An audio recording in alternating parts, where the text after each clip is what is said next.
What is up, Packers fans, and welcome to this emergency edition of Packer Report TV. We are brought to you, of course, by the Pack a Day Podcast YouTube channel. And joining me, chat, is the one and only Jacob Morley. How are you, buddy? Good. I'm real good. What a reaction. Here's my reaction. This is what we do. We take our pants off. Those are my pants. No gone. pants for this. Those are gone. Those are gone. Those are gone. My God in heaven. If you've been hiding under a rock since when? I think I tweeted, oh my God.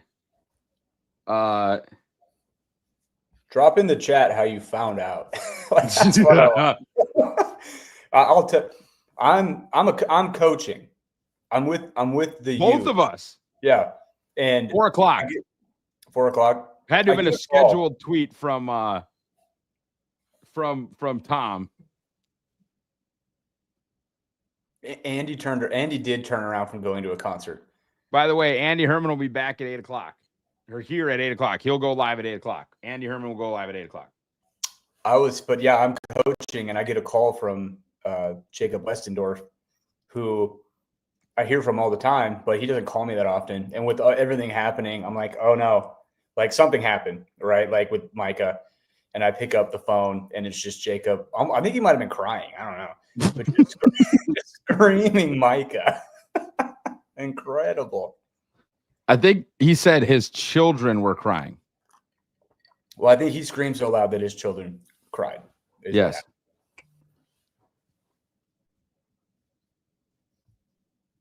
Man, I can't even stop looking at like my phone. I can't stop looking at. It's just, this is fun. This is a lot of fun. Yes. So 4 o'clock, we got 4:30 practice. I'm on my phone. I get in at about 3:59. Get on my phone. I have notifications on for Pelissero. Pelissero goes at 4. I'm sure the agent said, like, you have to hold this till 4. And so he was like, all right, 4. Yeah. And 100%. Yeah. And I mean, my phone just started going crazy. I think you guys, because I had heard, again, we're starting to hear things from people that have, like, that you'd believe, right? Yeah. And I tweeted, I think I moved the Micah Parsons warning up to orange at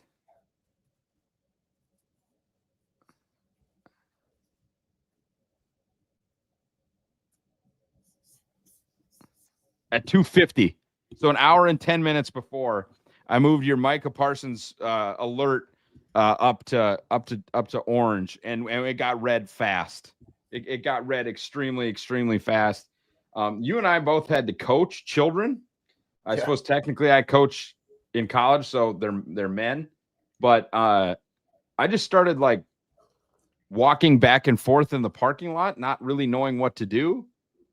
Me either. I just basically stopped practice. What happened? Sit down, kids. No, yeah. But someone asked, and you were talking about like, okay, so when did this? I feel like everyone kind of had the same experience because, like, Ricky, the dog, is someone that is plugged in, but he's got zero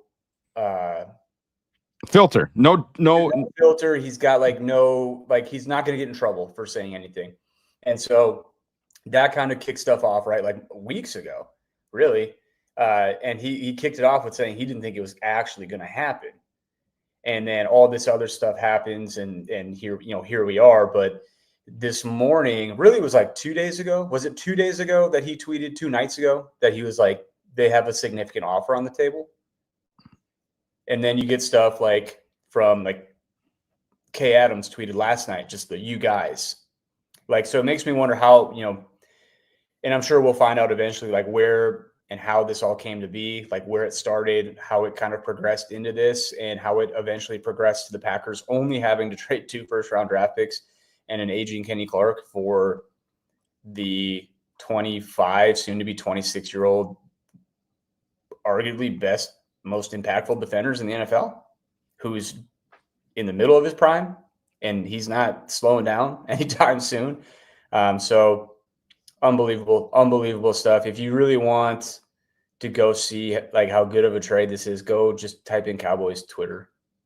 Like they're not doing well. Check on your Cowboys friends right now. Check in on your pals that root for the Dallas Cowboys. They might need to hear some words of encouragement or a hug, because they are not happy. But I am.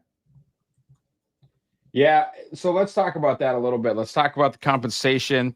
Let's not talk about the contract right now. Let's just talk about the compensation. I assume do we have official compensation? Everybody knows that it's 2 1s and Kenny Clark. I don't know if we've gotten confirmation that it's for the next 2 1s. I would say there is a 95% chance.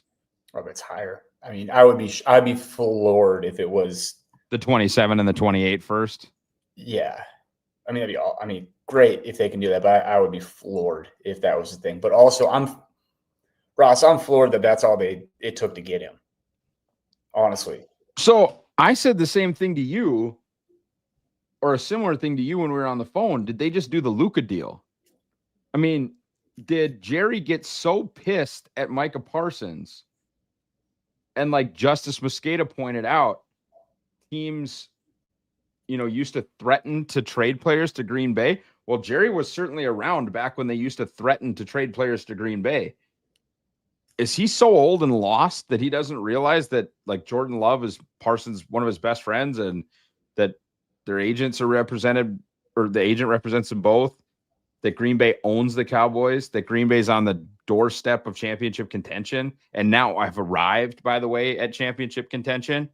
I mean, Micah Parsons is one of the best 5 football players in this league. Who does he play for right now? Green and gold, baby. Yeah, exactly. Yeah. And you mentioned too to me, you're like, did he even call anyone else? Did anybody else? Yeah. Did he say, I'll trade you to Green Bay? I'll trade you to Green Bay. And Micah goes, okay, bet.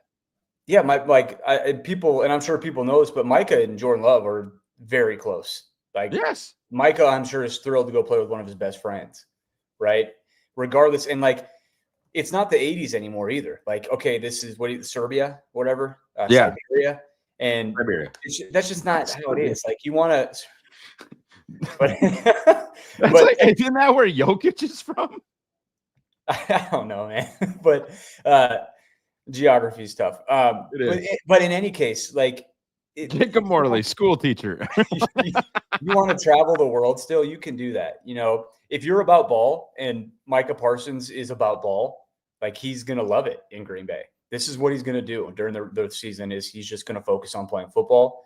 And the drill. Like, I mean, you go back to like when Charles Woodson came to Green Bay, that's a very, popular story, talking about how he was like, he didn't have a lot of options, and he came to Green Bay, wasn't excited, found out that he loved it, right? All he had to do was focus on playing football.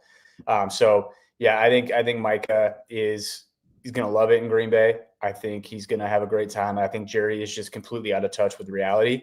And I think the Packers completely took advantage of it. You look back at this, kind of reminds me, Ross, of like the AJ Brown trade during the draft, where the Eagles came swooping in and offered a first, and everyone else was just kind of like, what the hell? Like, we would have done that. Why didn't you talk to us? We could have beat that. We could have beat that offer, but they didn't do it. These things move so fast. And I think credit to Goody. They found out, and this was starting to get reported. Not that teams didn't know this already, but it really was starting to get widely reported that Dallas was fielding offers. They were starting to listen. Within hours of that, he was gone. So they had been listening for a while, right? But still, credit to Goody for striking when the iron's hot and getting this deal done. Because, man, if another team comes into play and, like, say the Cardinals come in, like, there's so many pieces to this. There's the other piece is there wasn't that many teams that could make this deal right now. I think someone tweeted out, it might have been Yates. Like they need to have you need to have 21 million under the cap right now to be able to make this deal. Green Bay was like one of 7 teams that did. And then you look at that list, and the only other team that's really even a contender is the Lions. They got to pay their guy. Aiden Hutchinson's contract's coming up. Oh, and by the way, his contract price just went up too. So like their negotiations with him probably just have paused, and they're going to say, well, wait a second. I might want more money. So there's just so many factors to this about how it happened. Truthfully, besides like if you weren't born in the 60s, 70s to be able to kind of remember the Reggie White move, this is up there with any offseason. I mean, not up there. This is the offseason move that this team has made in the last 50 years that you're going to look back on. And hopefully we look back on and say, like Reggie changed the entire culture of Green Bay. The culture is great now, but can Micah get them back to a spot where they're hoisting the Lombardi Trophy? And if they do, you're going to look back at August 28th, 2025, and the move that Goody made. And I'll tell you what, if they do end up winning a Lombardi, that Goody is going to have a statue. Like they will have a statue for this guy. That's the type of move. And that's what, talk about putting like your nuts on the table. Like that's what Brian did today. Shout out to the Goody Booty boys, Yeah, here we are. I guess so. I mean, Jerry and Stephen Jones are live on NFL Network right now. Don't leave us, but are they actually? Yeah, I'm not joking. What are they doing? Is this elder abuse? Did Goody take advantage of an elderly man today? Okay, I'm going to do something boring, okay? Because I have the press release from the Packers. Are you ready? Do it.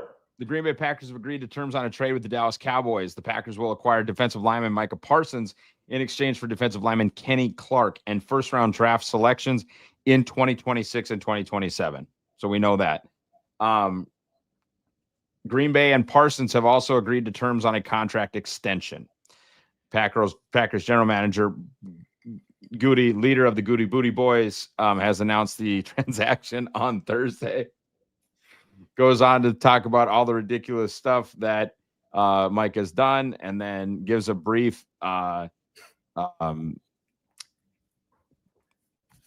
summary of everything that Kenny Clark's done. And then Goody says, we want to thank Kenny for the incredible impact he made in the locker room, on the field, and in the community during his 9 seasons in Green Bay.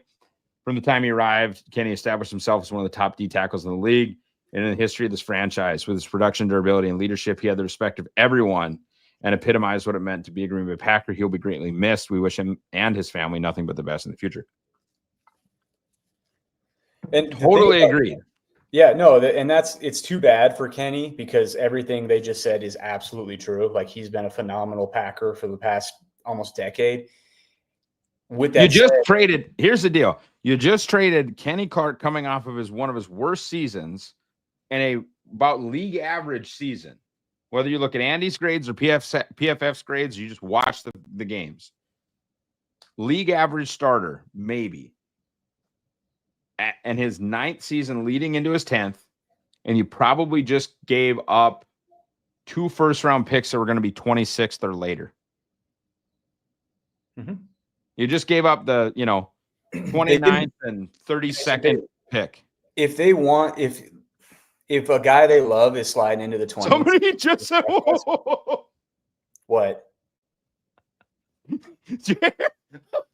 The facts are we need to stop the run. That he did not say that. This is elder abuse. This is the poor. I mean, I don't feel bad. I'm going to go get my pants and take them off again. Oh, man. The thing about Kenny, too, is 2 years ago, they were awful at stopping the run with Kenny Clark. Last year, they were great at stopping the run with Kenny Clark, and I think that's more of a Halfley thing than a Kenny Clark thing. And unfortunately, a TJ Slayton thing, which I would trade several ham sandwiches to the Bengals to get. They don't need to be top 5 in stopping the run. They need to just not be really bad. 28th. Yeah. If you're 16th, 15th, whatever, that's fine because can we talk about a freakazoid package right now? Yeah, I was gonna say this. Like when you talk about this offense, Matt LaFleur is the head coach. They've got weapons. They're going to score points week in, week out. They're going to score points. You're going to have to score points to keep up with this team. If you want to do that by ground and pounding the run game against this Packers team, good luck. Good luck. I don't think you're going to have a ton of success winning games against this team doing that. So, dude, not only that, but think about this. Like, yeah, Nazir Stackhouse might be a little not ready, but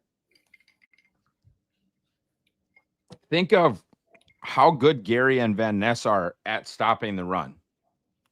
Mm-hmm. And then think in a base 4-3, if the linebackers behind them are Edge Cooper, Quay, and Micah Parsons. I almost don't care who the D tackles are. No. If your ends are Van Ness and Gary and your linebackers are Quay, Cooper, and Parsons, I mean, the D tackles can't lose like right away, but if they can hang on for dear life. And that is all those guys are probably going to be asked to do this year. Like they know, Hafley knows where his bread is going to be buttered, and it is not by featuring these D tackles. It is going to be like a very much so interior guys, pick up your lunch pail, do your job, let the stars around you go make plays because they will. And Hafley's going to put them in positions to make those plays. I mean, the other thing that we were talking about too, Ross, is, I mean, we're jumping all over the place because everyone's brain is just fried right now. We apologize for the lack of structure. This guy, Jason McPeak, 3114, just said, can you all humble me a little bit because people are talking too much? We cannot.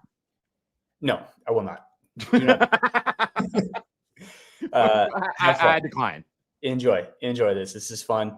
They haven't played a single game yet, and you could go down that path of they got to play, they got to do it on the field. Yeah, sure.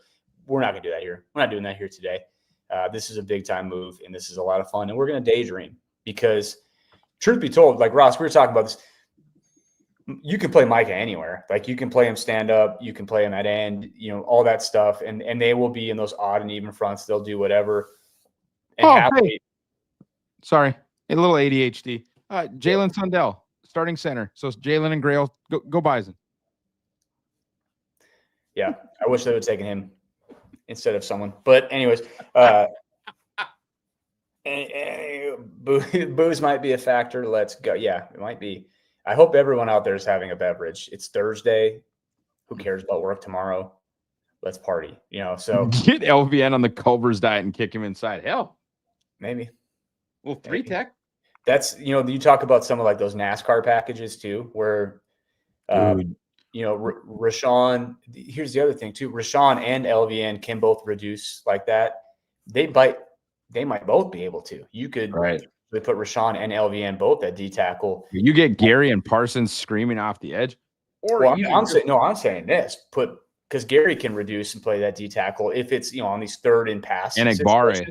Yeah, it's not like the cupboard is bare after Micah and Gary and LVN. They've got other guys that can. What are you gonna do if they blitz Edger and Cooper? Nothing. Take it. Just take it. I don't know. It's really, really fun to think about. And someone was talking about, well, I'm still worried about the secondary. I'm worried about these corners. Bro, I'll play corner. I will play corner. I can backpedal. I can backpedal for half a second before. And obviously teams are still going to be able to complete passes. It's not like all that stuff. But in third and obviously in obvious passing situations, if everyone is healthy, it's going to be really, really hard to game plan for this team. Not 3-man rush, Parsons, Gary, Van Ness, drop 8. Yeah, sure. And spy with Edge Cooper. Good luck. It's, granted everyone stays healthy. Like that's the thing. It's a violent league. Guys get hurt, but like they can withstand some injuries even now and still be really, really scary. The other thing, Russ, that we were talking about too is, no, we didn't talk about that. That's kind of a downer thing. I think talking about like the future. Like this does probably mean you're going to say goodbye to some Packers like next year. Like pretty much anyone that's a free agent probably going to play for a different team next year. But I think Andy actually talked about this on his show a couple days ago, where it's like, if you bring in a Micah Parsons, the trade-off for that is depth, right? Like, you're really good on the front end, but behind that, in certain positions, you're going to start to kind of lack in depth. So we'll see. Not really this year. The roster is good. The roster is good this year. I think the biggest issue you have is D tackle, where you're like, okay, well, who is going to be the guy? But we don't know if Kenny was that guy. My king. So my king. Snorlax? No, I've been Devontae Wyatt truther since the beginning, and you know that. I do, but do you think Devontae Wyatt can be a one tech, like a guy that you can throw in there and he can two gap and stop the run? And they don't two gap though. That's true. Yeah. Well, so do you think he can? How do you think he's going to be impactful in the run game then?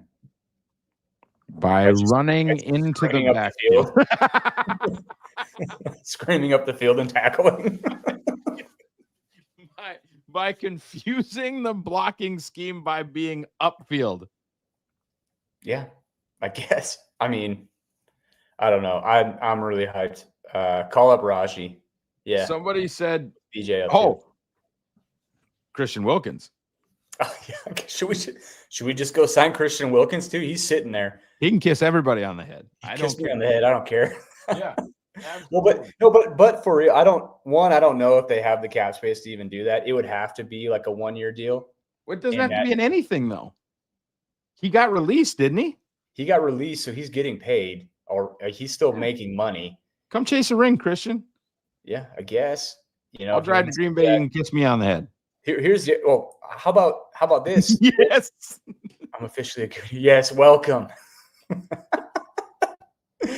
Oh man. Welcome to the club. What about old friend Mike Pennell is still sitting out there? We've got Chiefs buddies that are very upset that he got cut. Dude, Pennell would make a ton of sense. Yeah, just come in, stop the run. Honestly, from an interior pass rush standpoint, with respect,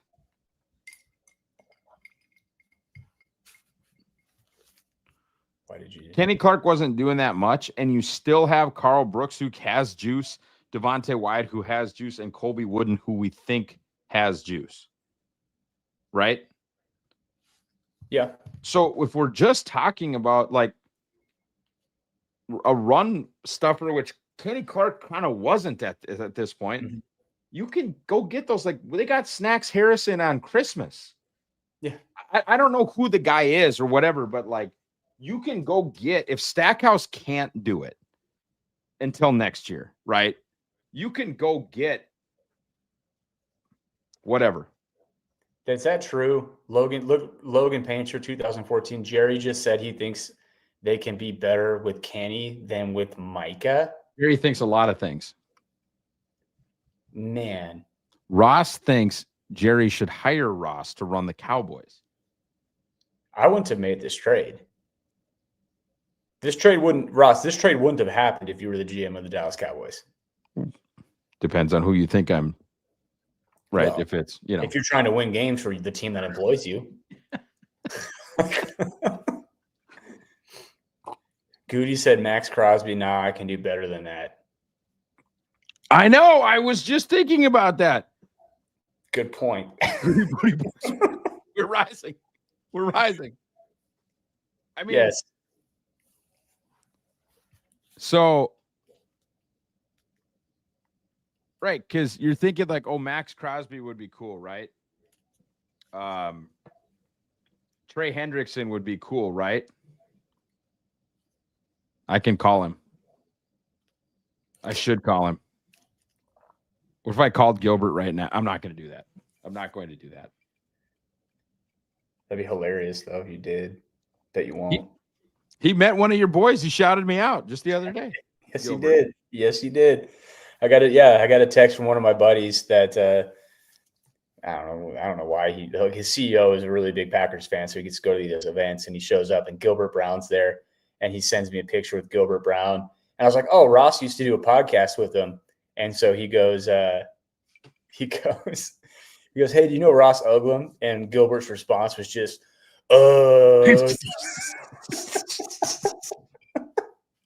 My Love guy. it. Love it. I used to wake up like 7:30 to do those shows because he lived on East Coast time in Detroit. Dude, Goody Booties rise up, man. Oh my gosh, we're back. People are screaming to give Ed Policy credit for this.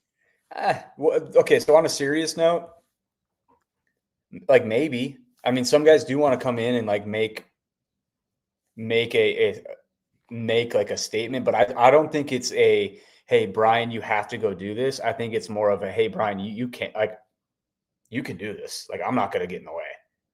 Go do it. And I think that's kind of how Mark would have been too. I don't know if it really would have made a difference. I don't think Mark would have had any issues with this trade.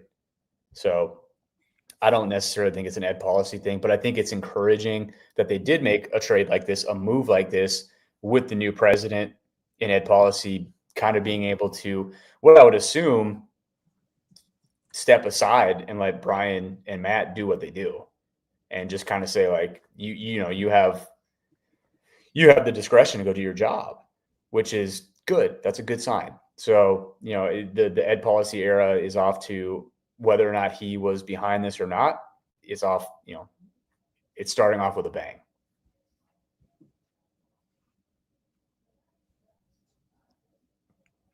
What are you reading, Russ? What are you guys drinking? We just made a couple old fashions, just keeping it Wisconsin. So if you want to keeping it 100. I actually I was going to pour myself just a Woodford. Shout out to Ricky. You know what? We haven't said that. Shout out to Ricky. I yelled at Dorf because and the boob doctor, dude. The boob doc got it right too. He was right. And the right rumor. Be like, this is, by the way, this is a great live show. When Andy cuts this into an audio podcast, this is going to be the worst audio podcast there has ever been, ever. I don't think he even needs to. I don't think either. We're just here to party, guys. We're just having fun. We're not gaining anything from this. He still has to pay me. I gotta get paid. I gotta get paid. You gotta get paid. Okay. Tom Grossi moves to Wisconsin, and the Packers get Parsons. That's not a bad point. Grossi's an awesome dude. I love that guy. Great human being. So let's talk about moving forward with the haters and the non-believers are furious, right? And they are many. They're probably fewer now, though. So, gosh, I keep bringing up a point, and I go on side quests. But even like my buddies that are not Packers fans at all, and will take any opportunity to take a dump on the Packers. Likewise, I would do to their team, just because we're guys and that's what we do. Texting me, just being like, that's a good deal. Like that, I wish my team would have done that. The Packers got a good deal here. And so that's kind of how you know that they did well. But I think if you do say like moving forward, like the future of this team, the people that are saying, and the excuse is going to be, oh my God, they paid him so much. He's the best defensive player in football. He's making market value. Like this is what he is worth. Okay. Oh, they're not going to have any draft flexibility. Wrong. They did not trade an entire draft class for this. Guys, they will still have 6 draft picks next year, 2 draft picks in the top 100. And they're going to end up losing all the guys you can't afford. Like Dobbs is gone. Christian's probably gone. Walker's definitely gone. Quay might be gone. Quay is probably, I think that changes. With what Tyron Hopper has done, Quay is probably gone. Devontae Wyatt might. Well, no, he's on his 5th year. But maybe no extension. The point is they have a chance to have like 7 top 150 picks in not this draft, but the next draft with no first round pick. They still might have like 7 picks in the first 4 rounds. And let's talk about some mid-round picks that this team has made in recent years. Zach Tom just got paid. He was day 3 pick. Edgerrin Cooper is gearing up to be one of the more impactful defenders in the league, 2nd round pick. Evan Williams is a really exciting young safety for this team. Day 3 pick. Carrington Valentine is about to start at corner for this team, play good football, 7th round pick. So like if there is a team that can withstand not having a 1st round pick, it's the Packers. In fact, they might be better at drafting in mid-rounds than they are. They always make me mad in round 1. Well, because they do the whole. So this is my tinfoil hat theory. I think they know and they trust their college scouting department so much that they know that they're going to do well in middle rounds, that they do take big swings in round 1. So without having to spend any time on these big swings, they're going to be able to spend even more time scouring the nation for these middle round draft picks that they come in and coach up and make, readily available good football players. What are you drinking, Ross? Was my boy Brent Daughters works at Full Swing. They helped us with the technology at Golf NXT. This is the ready to drink competition, double gold in San Francisco. They also won the double gold SIP award. This is a prefabbed sons and daughters. I'm only doing this because this is my boys. This is not paid. In fact, there is my guy right there. The like you, Morley, daughters is a confirmed handsome. But these are pre-made sons and daughters. That's DOTTERS. $60 for a 750 milliliter bottle, and you just pour it over ice, and it's ready to go. And I'm not a huge old fashioned guy, but I will drink this. It's very good. So shout out to sons and daughters. Pre-made old fashions. They're wonderful. So yeah. Anyway, what in the world were we talking about before I just went to an unpaid promo for my boy? There is almost damn near 1,000 people in this room right now, and we're not talking about anything other just anything other than just saying like, hey, they traded for Micah Parsons. That's cool. Isn't that cool? Like, I mean, this is great because there's really no news other than that. Like, that is the news. Like, and then we can daydream. Like, we're just daydreaming here. So, okay, slow down. So what is it? What does a 1st round pick mean? Let's talk about it. Matthew Golden. So Hall of Famer. They just took a Hall of Famer this year, Matthew Golden, right? Sure. Franchise left tackle last year, Jordan Morgan. Probably a Packers Hall of Famer, maybe not pro football. Are you talking about what is a 1st round pick worth? I mean, so you have to start it with saying like Micah Parsons is on a Hall of Fame trajectory. Hall of Fame. No, I'm talking about. So okay, I'll stop screwing around. Stacking it up versus that though, right? Yeah. Okay, right. Matthew Golden, Jordan Morgan, Lucas Van Ness, Quay, Devontae Wyatt, Eric Stokes, Jordan Love, Rashawn Gary, Darnell Savage, Jair Alexander, Kenny Clark, Demarius Randall, HaHa Clinton Dix, Dayton Jones. The only guy in that list that you talk about that you hesitate to trade is the quarterback. And you can say what you want about Jordan Love, where he's at in his development, all that stuff. He's a quarterback that you can win a Super Bowl with. Like that's what I believe he is right now. Is that a top 5? I don't know. Could he get there? I think so. Is he? No. But we'll see at the end of this year. But beyond that, there is not 2 players on that list that you don't in a heartbeat trade for a guy like Micah Parsons. Like you do. Like, who are the best outside? Leave the quarterback out of this equation. Who are the best 2 players on that list? Matthew Golden and Jordan Morgan. I mean, you send them. You send them. Like, I'm sorry. You do. Sorry, Matthew Golden should have picked a cooler number. Have fun in Dallas.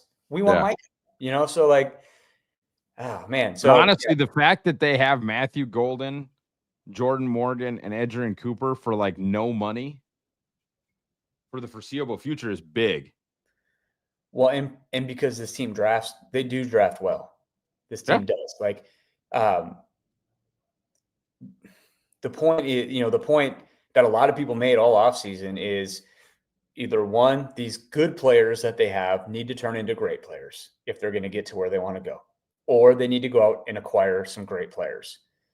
They just acquired one of the best ones in the NFL, and they can continue to draft good players, and they will continue to draft good players.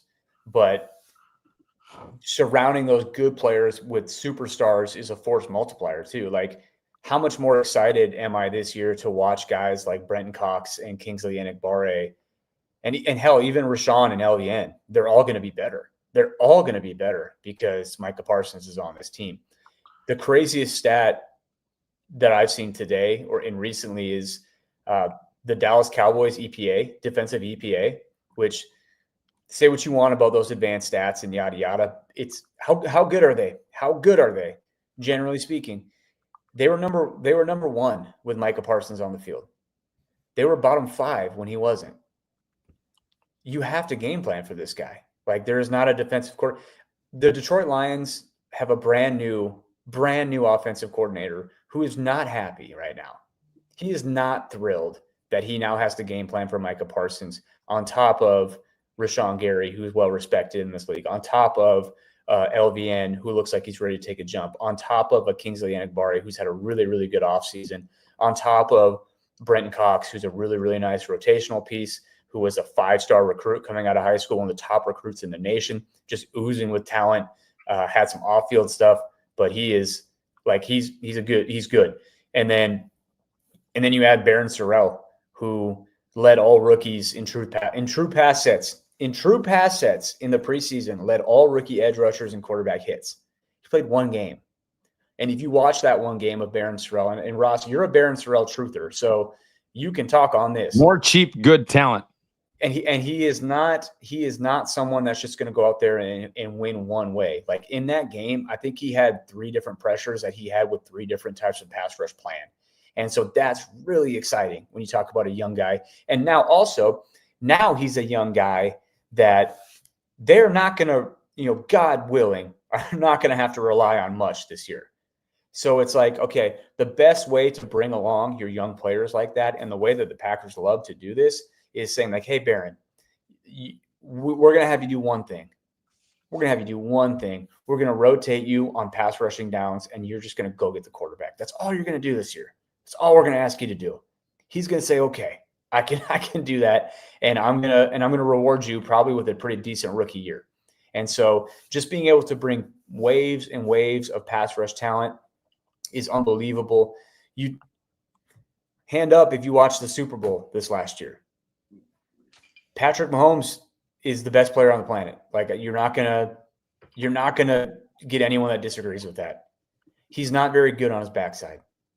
And look what the Eagles were able to do with their pass rush in the Super Bowl. So, you go off of that and you look at the plan now that Green Bay is going to be putting together with their defense, and they're looking at that model of saying, hey, we don't care who your quarterback is. We don't care who your wide receivers are.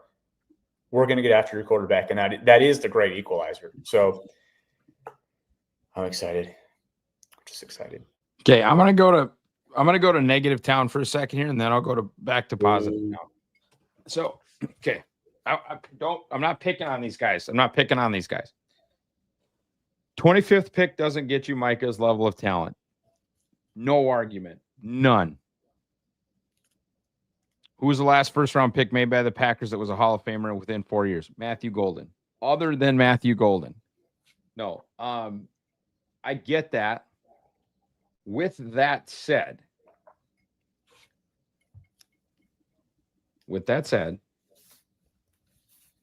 they are paying him an astronomical amount of money. Yep. It is why. But Ross, we don't know the details. Well, you know some. Well, we know it's a lot of money. We know the APY is high, but that stuff can all get fudged, and the Packers typically do it in a way that is palatable for them. I agree. Now, but what I will say is,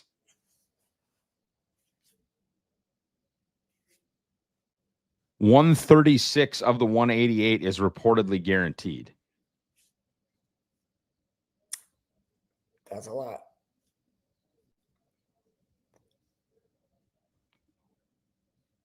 It's not a but I'm just saying, like, otherwise you'd always trade your first round picks for a veteran, right? Because you can get a first round pick, and if they're a good player, you could pay him like $4 million for 4 years and then not really pay him that much for 5. That's why the good rookie quarterback thing is such a cheat code. Okay. So yes, and I'm still positive, obviously, but we do have to just like, okay, but right. And you're paying Micah Parsons 9 times what you would pay a first round pick. You can have 9 first round picks financially in a salary cap league for what Micah Parsons costs. I'm not criticizing necessarily, but like this Micah levels of talent, first round pick that was that's all great, but those guys are sometimes really good cheap players. The Eagles just won with Quinyon Mitchell and Cooper DeJean making no money. Again, positive. I just want to kind of put a little bit of spin or a little bit of realism on that. Okay. Is that fair? Do you feel like? Yes, it is. And I mean, there's no such thing as a guarantee in the NFL. It doesn't exist. So are there inherent risks with trading for anyone? Of course there are. But when you talk about like a sure thing, this is as close as it gets. Guys like Micah do not hit the market for a reason. It is weird that he got dealt. I cannot actually think of, especially when Max and Trey went back to their teams. Well, think of a player that's been dealt like this, that is in the prime of their career, that doesn't have any issues, right? Like no off-field stuff going on, nothing that would make the team not or have any inclination that they don't want them on the team. Like Micah is, when you talk about, like when Saquon Barkley came out in the draft, like people called him, he's a perfect prospect, right? He's got everything, checks every single box. Micah Parsons is the same.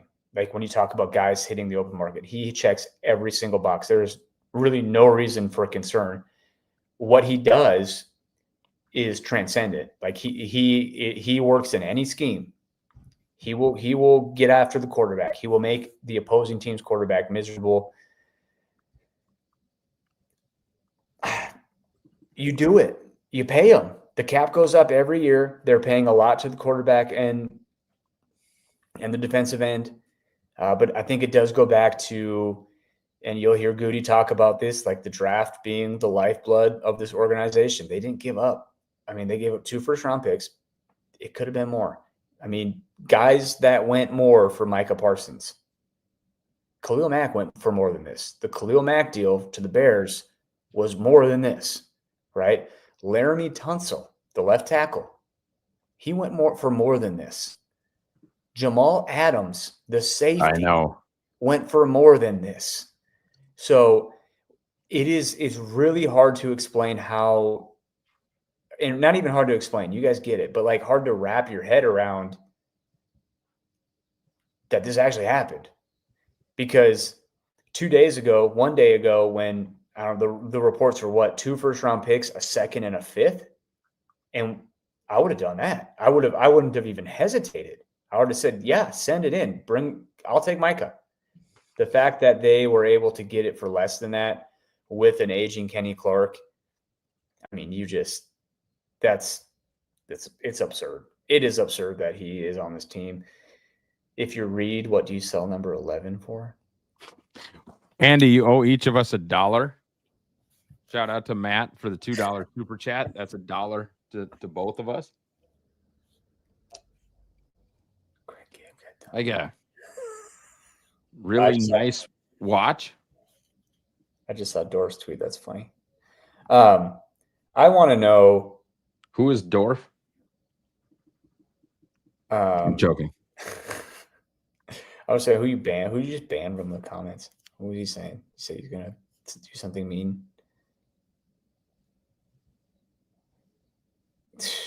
Dude, Rappaport just tweeted about Jerry and talked about how he wouldn't talk to that. That's crazy too. You would not talk to the agent. Refuse to talk to the agent. I mean, if you're Dallas, if you're a fan of that team right now, like the sky is falling. because who's ever going to want to come there? Who's going to want to play there? Who's going to want to stay there? You just traded the best player that you've had on your franchise in the last since when? Honestly, like since when? I'm sorry, I got lost in a Todd McShay tweet. Are you ready? Yeah. Keep this in mind. The 27 draft class is shaping up to be epic. QBs aside, Jeremiah Smith, Ryan Williams, Cam Coleman, and others projected to break out. Plus edges Colin Simmons and Dylan Stewart, OT Anthony Knapp, and more. This was actually a smart long-term move for the Cowboys. They're not. Hey, dog, this pick is going to be after 28. Oh, I was just going to say, like, they won't be there. They're not getting Ryan Smith. They're not getting Jeremiah. They're not getting any of these guys. And all that says to me, Ross, is pick 64 is going to have a good player sitting there if it's that deep. Okay. Shout out to Jack. That's $350 you owe us now, Andy. Only players on the 30. I'm keeping a tab. You better believe I'm keeping a tab. Only players over 30 on the roster are the kicker and the long snapper. Go Pack, go. I saw a tweet from Thor Nystrom, who I like him. But Thor was talking about the Packers being all in 2025. They're not. These are still the baby Packers. Micah Parsons is 26. They just got the best defensive player in the league in his prime, not at 29, or maybe his age 30 and age 31 season will be okay. No, this is prime best pass rusher in the league. This is better than getting TJ Watt. Mm-hmm. Yeah, I mean, he is. He's. And honestly, it's not really even particularly close. And I don't just say that because he's a Packers now. He's a Packer now. He is. I don't know if he's 25. He's going to be 26 soon. But like I've said it, these guys they don't come around generally, even in the draft. When he came out of Penn State, like he was a really, really clean prospect. And now that he's available at 20, I mean, they just drafted Anthony Belton. He's 24. He's not that much younger than Micah Parsons, who's got 3 All-Pros under his belt already. He's got, when his contract is up, Ross, he'll be 30. And then you can reevaluate like where he's at. And it might be he's still really good. We want to keep him. And so this is absolutely, I think, like it is a franchise altering move. 450. If Jerry could be fired, he'd be gone tonight. Someone else said true. Yes, I think that's true, actually. And I think a lot of people have been talking about, like I saw Schrager tweeted and some other people that I don't know. But we're just like, the reason he can do this is because he owns a team. He can do what he wants. He's not going to get fired. So thanks, Jerry. And then I also said, I saw someone say, what do you say? Don't talk bad about Jerry. For some reason, I like him now. Grandpa Jerry, big Packers guy. Did Jordan Love break Jerry Jones so badly 2 years ago that he is now just a Packers fan? Like, if you can't beat him, join him type of thing, where he's like, all right, I'm just going to give the Packers all my best players. CD's next. That would be great. We're at the 49-minute mark of this. Do we have anything else you want to talk about? We haven't really talked about anything anyways. And we've just been hanging out with 1,000 of our best friends, just talking about Micah Parsons. So, but Andy's going to be coming on at 8, and he'll probably have some actual like structured notes that he's taken and a really well put together production. So I would just kind of stick around for that. Yeah, Andy at 8. Andy's been driving. Yeah, I don't know, man. What a day. What a day.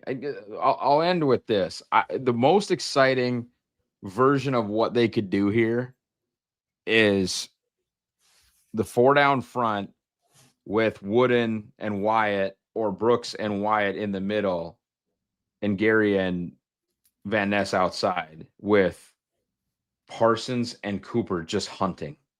Like, Parsons as an edge rusher is a really good player, but Parsons as a better version of what Zadarius Smith was that year. Like, that's the scary part, especially if we're getting the Van Ness we thought we were getting.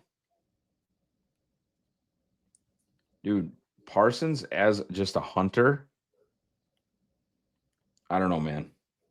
I don't know. All right. Thank you guys all for listening. Thank you for doing this with us. We're going to take about a half an hour break, a little bit more maybe, and then Andy Herman should be right back here on this YouTube channel. Have a great rest of your weekend, guys, and go Pack Go.